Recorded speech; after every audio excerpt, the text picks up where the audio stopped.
Hello D56. Welcome to the October CoachCast. This month we are going into 2 classrooms to hear about their Calm Corners and how students are using this resource. Hi District 56, thanks for joining us. This month we have Krista Jackson, and she is a speech and language pathologist here at Prairie Trail. Can you tell us what you're drinking today? Oh, sure. I'm drinking this pumpkin spice latte. So thank you so much for providing it, because pumpkin spice is like my favorite thing ever. One of the best things about fall. Well, good. Thanks for joining us, and hope this is a nice treat to say thanks for your time. We appreciate being here. We wanted to talk about Calm Corners today, and you have a beautiful one. And we would just like to hear how you have introduced it to students and what role it serves. So maybe start with how have you introduced it to students? Sure. So the Calm Corner was introduced as a 2-part place. It's a place that you might be asked to go if, let's say, you're breaking the classroom expectations, you're not respecting another group member, or you're maybe just having a day where participation is rough for you and you're making some not so good choices. Rather than sending you back to class, I'd rather you stay with the group and at least soak something up. So you might be asked to sit over there for 2 to 5 minutes until you calm down. But it's also a place where you can ask me to go, because sometimes the things that we're working on are really hard for these students, and they know that it's hard for them. They might get frustrated, they might start to shut down. So it'll be a place where they can just say, I need a few moments. Can I please just go separate myself? And so it's there for them if they need it. Great. And how have you introduced those routines and procedures to students?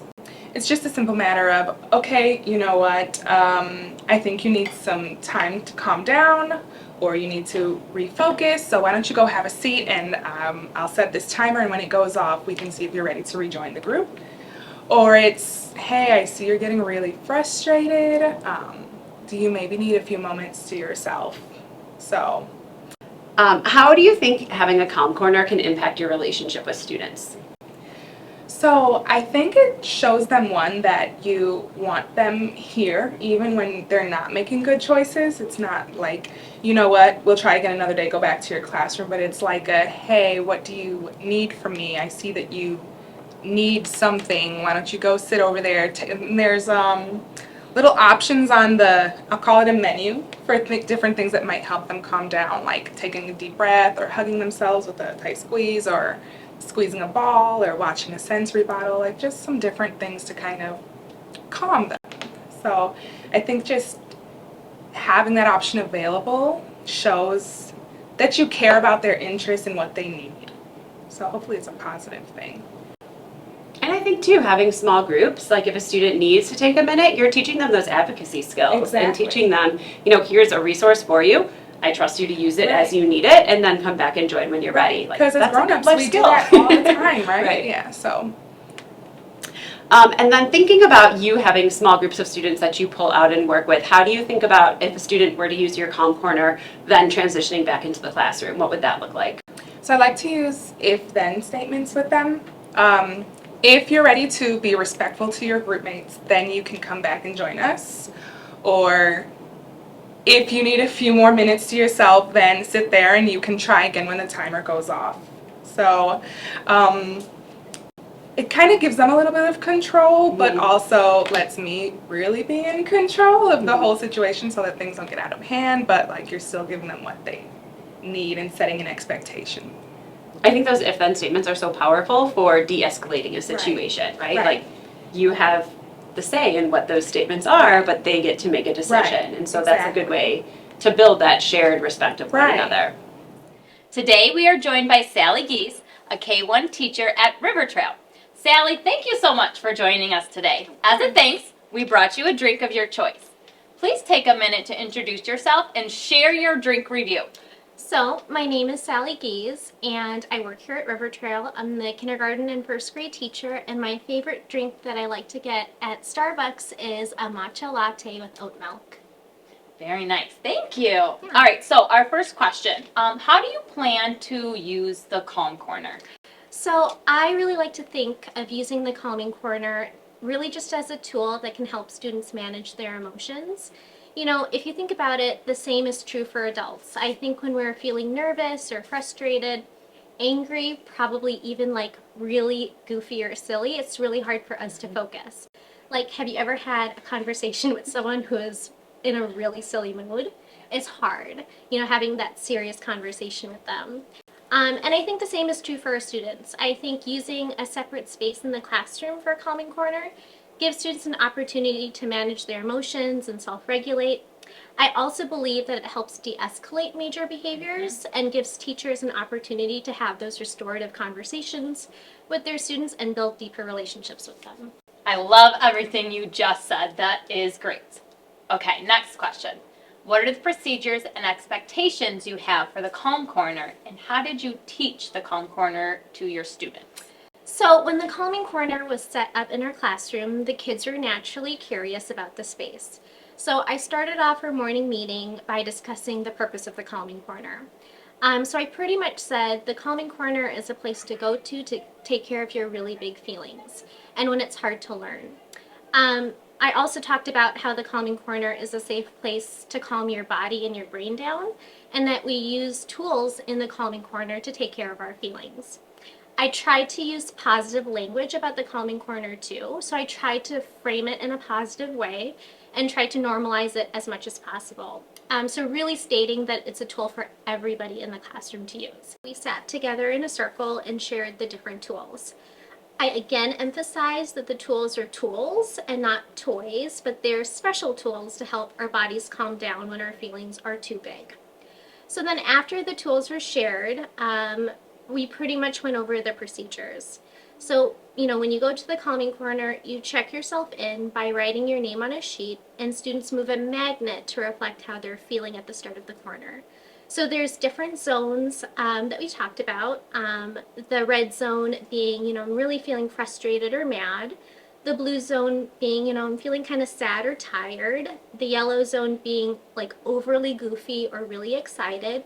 And the green zone being ready to learn. So then they start a 5-minute timer. They are able to use a breathing technique that we've used multiple times in the classroom. And it's pretty fun. It's, you know, here's a candle in one hand, here's a flower in another, smell the flower, and blow out the candle. And so the visual is there for them to use.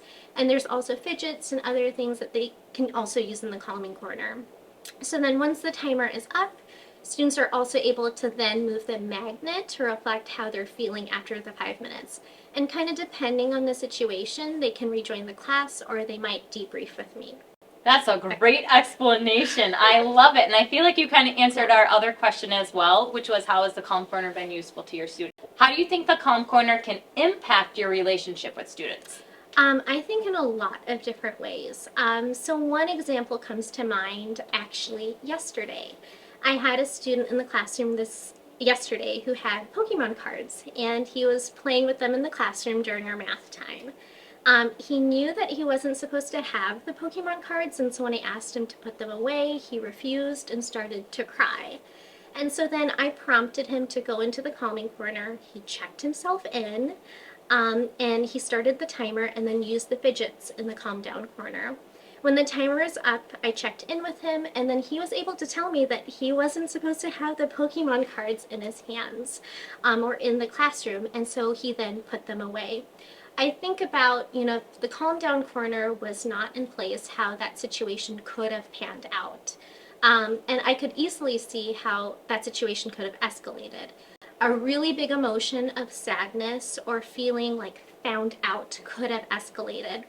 I could have confiscated the cards, the student could have cried in the classroom, disrupted our math time, but I think because the Calm Down Corner was in place, he was able to go to the corner, calm his body and brain down, and we were able to have a positive conversation.